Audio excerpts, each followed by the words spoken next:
Aujourd'hui, j'aimerais vous parler de ce que l'on pourrait considérer comme étant la plus grande théorie du complot de l'histoire de l'humanité. Un complot si immense, si disproportionné, qu'il a changé pour toujours la surface de la Terre. Je vous parle d'un petit groupe d'individus au pouvoir qui manigancent dans l'ombre la destruction de monuments symboles de leur pays, tout ça dans l'unique but de restreindre les libertés civiles et, à terme, de déclencher une guerre. Voici donc, cher auditoire, la théorie du complot la plus importante de l'humanité et ses conséquences, l'incendie du Reichstag.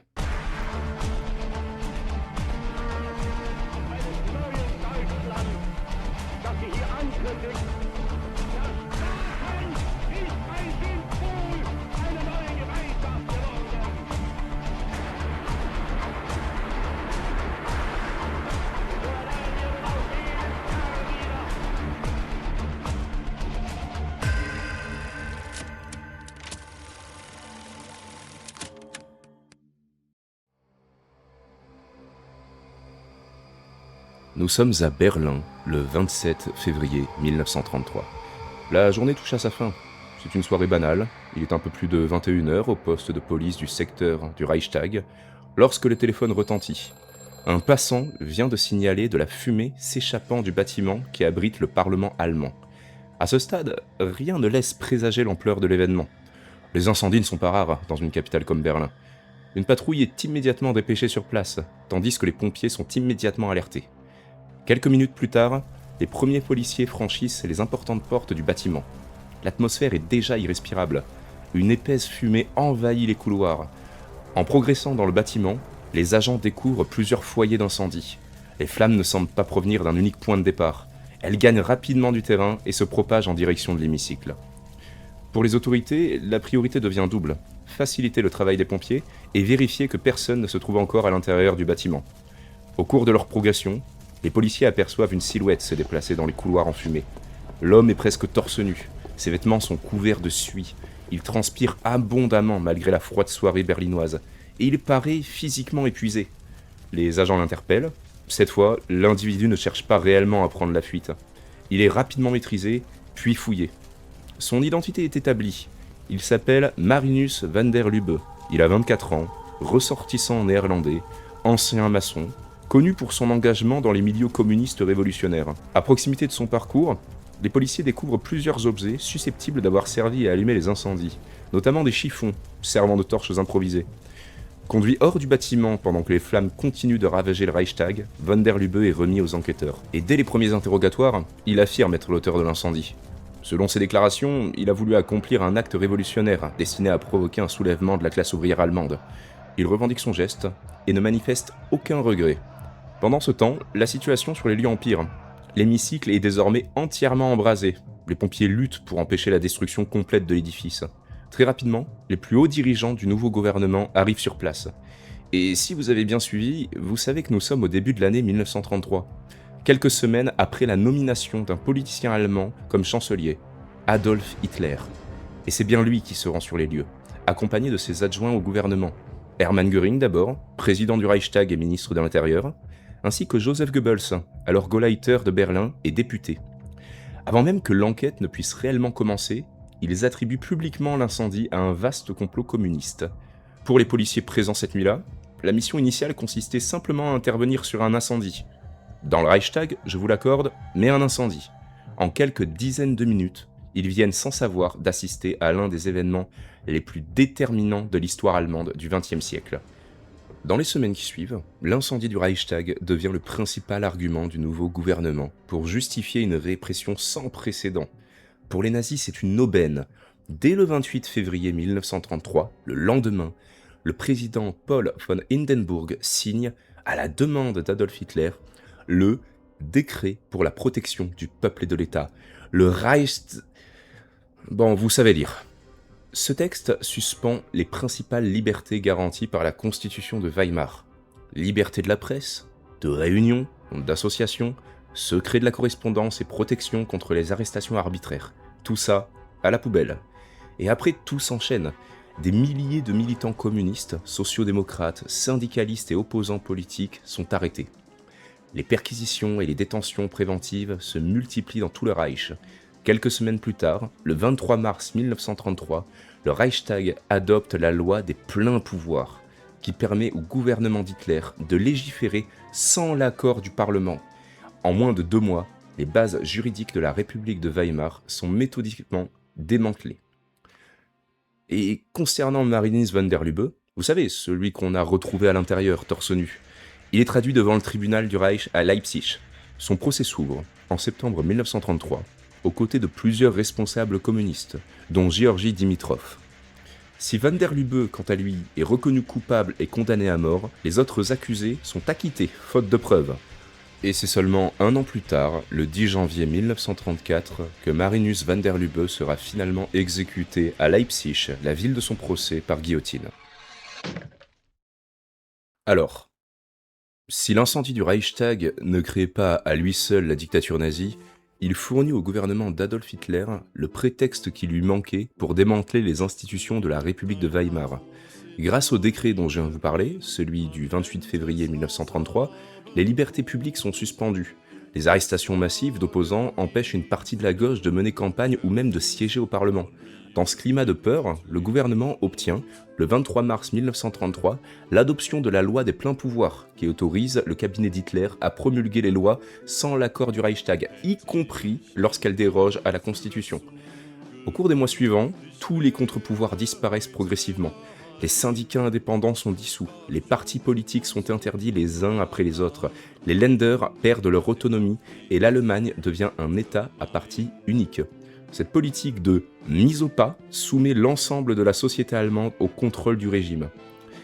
Alors par contre, il subsiste néanmoins une institution capable, en théorie, de limiter les ambitions d'Hitler, la présidence du Reich occupée par le maréchal Paul von Hindenburg. Âgé de 86 ans et gravement malade, le héros de la Première Guerre mondiale demeure encore le chef de l'État et le commandement suprême des forces armées. En droit, lui seul possède encore une légitimité susceptible de contrebalancer celle du chancelier. Mais malheureusement, le 2 août 1934, Paul von Hindenburg meurt dans sa résidence de Neudeck, en Prusse orientale. Quelques heures seulement avant l'annonce officielle de son décès, une loi préparée en secret entre en vigueur. Elle fusionne les fonctions de président du Reich et de chancelier. Adolf Hitler devient désormais Führer und Reichskanzler, cumulant donc les pouvoirs de chef de l'État, de chef du gouvernement et de commandant suprême des forces armées. Le 19 août 1934, un référendum organisé sous un climat de propagande et d'intimidation entérine cette concentration des pouvoirs. Désormais, les soldats allemands ne prêtent plus serment à la Constitution ni même à la nation, mais personnellement à Adolf Hitler. Ich schwöre dir, Adolf Hitler, ich schwöre dir, Adolf Hitler, als Führer und Kanzler des Reiches, C'est donc en l'espace de seulement 18 mois que la République de Weimar a cessé d'exister. L'incendie du Reichstag n'en fut pas la cause unique, mais il n'en demeure pas moins l'événement qui a permis au régime nazi de transformer une démocratie malade, fragilisée, en une dictature totale, en donnant une apparence de légalité à la destruction méthodique de l'état de droit. Mais il y a une question qui continue d'alimenter les débats depuis plus de 90 ans. Et si la version officielle n'était pas toute l'histoire ? Comment un jeune maçon néerlandais, presque aveugle et agissant seul, aurait-il pu provoquer en quelques minutes un incendie d'une telle ampleur dans l'un des bâtiments les plus imposants et les plus surveillés d'Allemagne ? Dès 1933, cette interrogation nourrit les soupçons. Les communistes accusent les nazis d'avoir eux-mêmes incendié le Reichstag afin de disposer d'un prétexte pour instaurer un régime d'exception. Après la guerre, cette hypothèse est reprise par plusieurs historiens et journalistes qui voient dans l'incendie une opération sous faux drapeau soigneusement préparée. Leurs arguments reposent sur plusieurs éléments. Alors tout d'abord, la rapidité avec laquelle le feu semble s'être propagé dans la salle des séances, jugée difficilement compatible avec l'action d'un seul homme muni de simples torches. Ensuite, il y a la réaction immédiate des dirigeants nazis. Avant même le début de l'enquête, Adolf Hitler et Hermann Göring dénoncent un prétendu complot communiste et utilisent l'incendie pour justifier des mesures d'exception préparées de longue date. Enfin, il y a certains témoignages, apparus après la guerre, qui évoquent la possibilité d'un accès discret au Reichstag par un passage reliant le palais du président du Reichstag, Hermann Göring, au bâtiment parlementaire. Ces récits, ils ont longtemps alimenté l'idée d'une intervention des SA ou même des SS. Bon, en vrai, c'est probablement un acte isolé de Van der Lubbe. En revanche, malgré les probabilités, la piste d'un incendie volontaire par les nazis reste quand même relativement crédible aux yeux des historiens, bien qu'il n'existe aucune preuve empirique et que par principe de précaution, le consensus tend à suivre la version officielle. Mais imaginons malgré tout, l'espace d'un instant, que cette hypothèse soit vraie. Non pas qu'elle est démontrée, elle ne l'est pas, mais parce que les conséquences d'un tel scénario sont presque impossibles à concevoir. Dans cette hypothèse, quelques hommes auraient délibérément incendié leur propre parlement pour fabriquer un ennemi intérieur, suspendre les libertés fondamentales et ouvrir la voie à une dictature. Tout ça en quelques heures. Ce serait pas simplement un complot politique parmi d'autres. On parle pas de 2 tours qui s'effondrent pour envahir un pays du Moyen-Orient. Là, on parle quand même de ce qui serait le complot le plus lourd de conséquences de toute l'histoire de l'humanité. Car derrière cet incendie, il n'y a pas seulement la prise de pouvoir d'Hitler. On parle déjà de la disparition de la démocratie allemande, les camps de concentration, la persécution des opposants, la Shoah, la Seconde Guerre mondiale et plus de 60 millions de morts. Il est donc tentant, naturellement, de penser que sans l'incendie du Reichstag, rien de tout ça serait arrivé. Malheureusement, l'histoire elle est rarement aussi simple, d'accord. Mais je vous propose quand même d'imaginer. Retirons une seule pièce du domino. Le Reichstag ne brûle pas. Aucun décret d'urgence n'est signé le 28 février 1933. Dans ce scénario, les libertés publiques restent en vigueur. Les dirigeants communistes ne sont pas arrêtés par milliers. Les députés du KPD conservent leur siège au Reichstag et continuent de participer aux débats parlementaires. Quelques semaines plus tard, Hitler présente malgré tout sa loi des pleins pouvoirs. Il lâche pas le morceau. Cette fois, les choses se compliquent. Sans le climat de panique provoqué par l'incendie, convaincre une majorité des 2/3 de l'Assemblée devient infiniment plus difficile. Les partis du centre hésitent davantage à abandonner leurs prérogatives. Le président von Hindenburg, toujours à ce moment-là chef de l'État, conserve un pouvoir d'arbitrage. L'armée, la justice, les gouvernements régionaux et une partie de l'administration disposent encore de véritables moyens de résistance institutionnelle. Hitler demeure chancelier, certes, mais un chancelier sous surveillance. Contraint de négocier, contraint de composer avec un parlement hostile, dépendant d'un président âgé certes, mais encore vivant. Chaque nouvelle mesure autoritaire se heurte à des contre-pouvoirs qui, dans notre réalité, avaient déjà commencé à disparaître.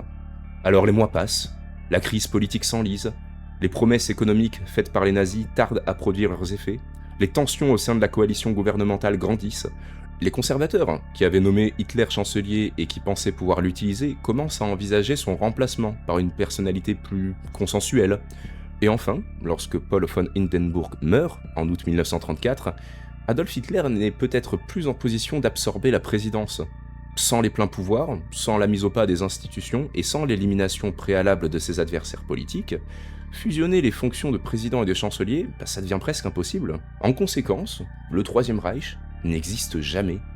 Hitler reste dans les livres d'histoire, comme le dirigeant populiste d'une Allemagne profondément instable, arrivé au pouvoir dans un contexte de crise, mais finalement contenu par les institutions de la République de Weimar, et à terme, dégagé. La Seconde Guerre mondiale, telle que nous la connaissons, n'a peut-être jamais eu lieu.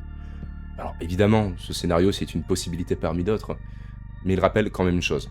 Dans l'histoire, certains événements à eux seuls ne créent pas toujours des crises. Par contre, ils peuvent être simplement l'étincelle qui transforme une démocratie vacillante en catastrophe mondiale.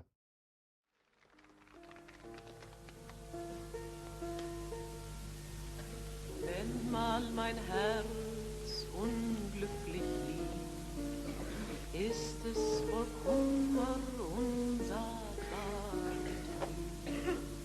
Dann denk ich immer, ach, alles ist aus, ich bin so allein. Wo ist ein Mensch, der mich versteht? So hab ich manchmal voll Sehnsucht gefleht. Tja, aber dann gewöhnt man sich dran und man sieht es ein. Geht die Welt nicht unter, sieht man sie manchmal auf Grad. Einmal wird sie wieder bunter, einmal wird sie wieder himmelblau. Geht's mal drüber und mal drunter, wenn uns der Schädel aufraucht. Davon geht die Welt nicht unter, die wird ja noch gebraucht. Davon geht die Welt nicht unter, die wird ja noch gebraucht.